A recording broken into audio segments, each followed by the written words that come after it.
Des films. Alors ce centre, donc, c'est un Alter Eco. Alors parlez-nous du centre Alter Eco. Alors le centre Alter Eco existe depuis presque 20 ans. Il réunit aujourd'hui plusieurs personnes qui sont disséminées sur plusieurs antennes. Il y a l'antenne de Saintes, l'antenne de La Rochelle. Actuellement, il y a des antennes qui doivent se monter dans le nord, à Lille, aux alentours de Montpellier. Et à l'étranger, il y a aussi des projets d'extension. Et nous sommes à l'aube de très grandes surprises que je ne peux pas dévoiler, mais qui vont être dévoilées cette semaine. Donc ça ne va pas tarder. Mais vous dites que ce groupe est assez pluriel. Qu'est-ce qui les distingue? Qu'est-ce qui distingue les membres du groupe alors parce que vous dites Alter Eco, alors on essaie de relier des choses. Moi je dis toujours, l'unité ce n'est pas un point de départ, c'est un point d'arrivée. C'est ça. Donc ce qui est notre ciment, c'est cette formation. C'est-à-dire la formation AES, Alter Eco en systémie, qui est ce ça s'appelle AES, c'est ça qu'on peut désigner votre théorie votre modèle AES. Alter Eco en systémie. D'accord. Donc tout le monde a cette formation de base, mais avec des spécificités extrêmement différentes.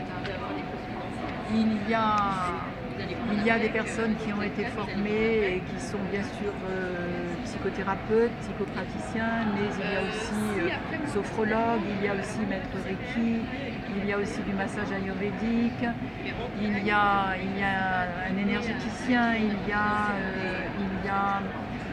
une infirmière, il y a une chargée de communication, il y a beaucoup de gens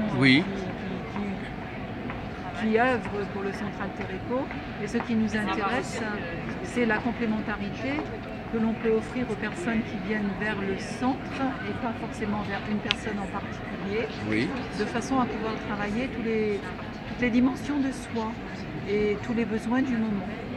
Alors si on insiste beaucoup sur ce terme Alter Eco, c'est parce que quelqu'un se présente par chez nous et va pouvoir naviguer d'un bureau à l'autre, d'une antenne à l'autre, pour pouvoir répondre à ces besoins bien spécifiques que nous accueillons pleinement. Mais ils ont une formation, ils ont des modèles en commun, c'est ça? Il y a le modèle de base en commun et chacun sa spécificité. Oui. Moi, je suis plus axée sur le groupe. Oui. Audrey est plus axée sur les thérapies familiales, mais aussi le travail avec les jeunes, avec les adolescents en grande difficulté, par exemple. Notre collègue Christine, qui est sophrologue, va proposer cette dimension aussi, etc., etc. Donc chacun va y aller avec sa spécificité, avec ce ciment commun autour duquel on se retrouve. Mais c'est ouverture pour les gens qui se présentent à nous, c'est-à-dire que nous ne sommes pas en travail avec une personne qui ne va voir que nous, mais qui va avoir toutes les portes ouvertes et qui va pouvoir à un moment donné aller travailler cette dimension d'elle avec telle autre personne et revenir à cette base avec nous, mais en faisant comme ça des petites boucles avec les uns et les autres. C'est notre spécificité aussi. Vous voyez ça comme ça, vous aussi Complètement. Non, mais je veux dire, moi j'ai du mal à suivre quelque part ce genre de projet, programme. Comment ça se passe en pratique? Les gens vont d'une antenne à l'autre En pratique, les gens viennent rencontrer l'un d'entre nous. Voilà. On commence à faire le travail dans la mesure où nous, à titre individuel, on répond complètement aux demandes de la personne. Et en cours de travail, on peut tout à fait proposer à la personne qu'on accompagne. C'est une chose qu'on présente dès la première séance d'ailleurs. On peut tout à fait proposer à la personne qu'on accompagne un travail qui serait sur des techniques totalement différentes, mais techniques qui appartiennent à l'un ou l'une de nos collègues. En fin de compte, c'est quand même vous qui facilitez le passage d'un élément à l'autre du groupe. Voilà. C'est pas les personnes elles-mêmes qui le font. Alors, certaines personnes peuvent quand même être au courant du fonctionnement du centre, parce que ça se dit, ça se raconte. Et certaines personnes arrivent au centre en disant mais écoutez, j'ai vu sur internet ou j'ai entendu que vous étiez plusieurs à travailler dans ce centre-là. Départ. Ah oui, d'accord. Qu'est-ce qu'il est possible de faire pour moi? Et là, on leur explique plus en détail les possibilités de travail qu'il peut y avoir. En ce qui concerne effectivement les thérapies de tel ou tel type, la sophrologie qui passe plutôt par le corps, qui respecterait tout de même le même objectif, parce qu'on est toujours dans le même objectif de travail pour la personne.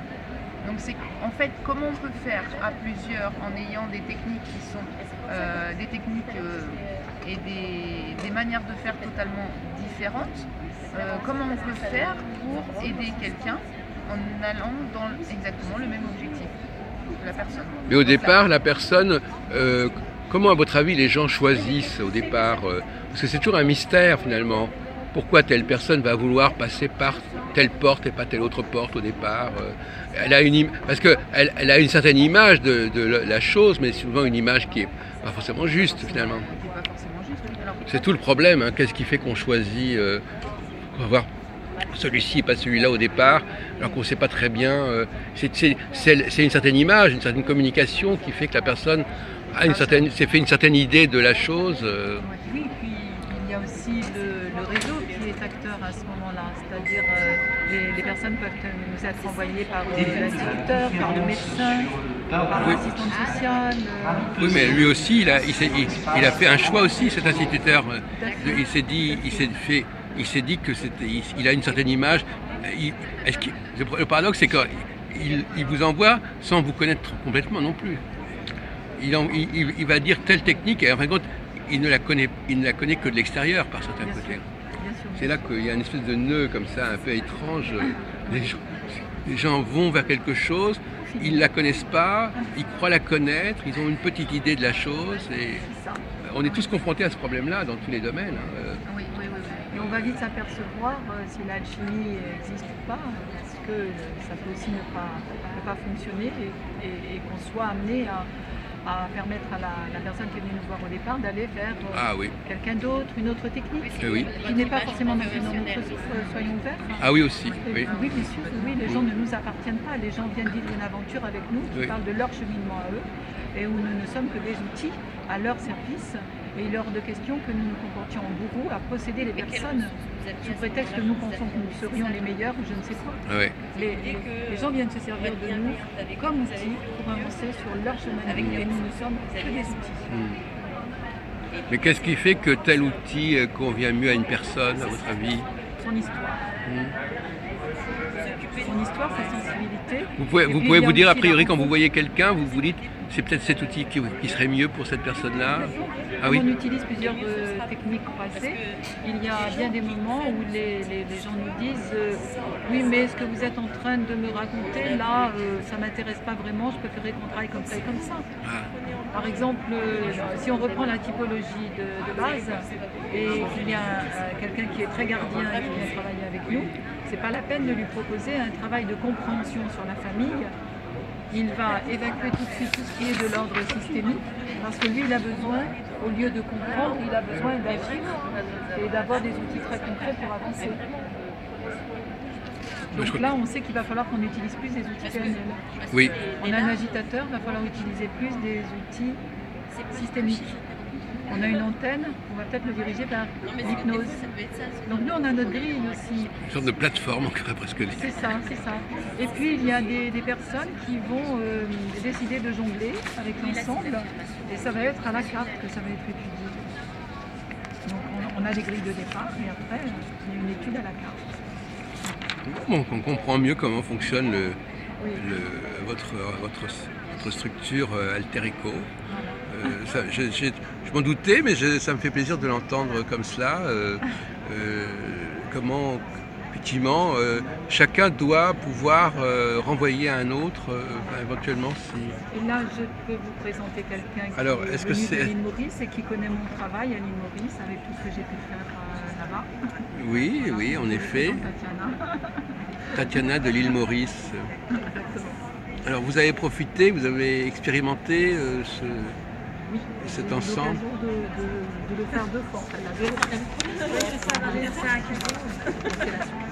C'est un exercice qui a duré 4 jours et qui reprend, en fait, qui part de ce système.